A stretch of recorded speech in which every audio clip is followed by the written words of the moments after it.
মাছ মাংস ভুলে যাবেন, চটপট বানিয়ে ফেলুন মেথি শাকের এই রেসিপিটি। শীতকাল মানে বাজারে প্রচুর পরিমাণে মেথি শাক পাওয়া যায়। একবার চটপট করে চোখ বুলিয়ে দেখে ফেলুন এই রান্নাটি করতে ঠিক কী কী উপকরণ লাগছে। বাজার থেকে সব কিনে আনার পরে কিন্তু খুব ভালো করে ধুয়ে নেবেন, না হলে কিন্তু বালি থাকতে পারে।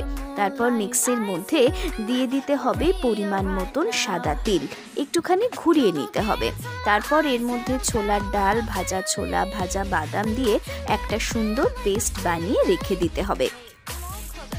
ফ্রাইং প্যানে পরিমাণ মতন সর্ষের তেল দিয়ে দিতে হবে। গরম হলে তার মধ্যে শুকনো লঙ্কা, রসুন কুচি দিয়ে ভালো করে ভাজা ভাজা করে নিতে হবে। এরপর ভালো করে ধুয়ে পরিষ্কার করে রাখা মেথি শাকগুলো দিয়ে দিতে হবে। ভালো করে ভাজা ভাজা হয়ে গেলে একটি পাত্রের মধ্যে আলাদা করে তুলে রাখতে হবে।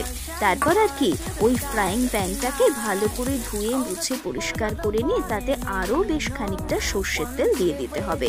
এর মধ্যে শুকনো লঙ্কা, রসুন কুচি দিয়ে ভালো করে নাড়াচাড়া করে নিতে হবে। এর সঙ্গে মিশিয়ে নিতে হবে টমেটো কুচি, ভালো করে ভাজা ভাজা করে নিতে হবে কিন্তু। তারপরে দিয়ে দিন আদা বাটা, লঙ্কা কুচি দিয়ে আবারও ভালো করে কষিয়ে নিতে হবে। এরপর খুব ভালো করে কষানো হয়ে গেলে মিক্সিতে যে পেস্টটা বানিয়ে রাখা ছিল সেইটা দিয়ে ভালো করে মিশিয়ে নিতে হবে। তারপর শাক দিয়ে দিতে হবে, পরিমাণ মতন ধনে গুঁড়ো এবং ওই ভেজে রাখা মেথি শাকের সঙ্গে ভালো করে মিশিয়ে নিয়ে নাড়াচাড়া করতে হবে।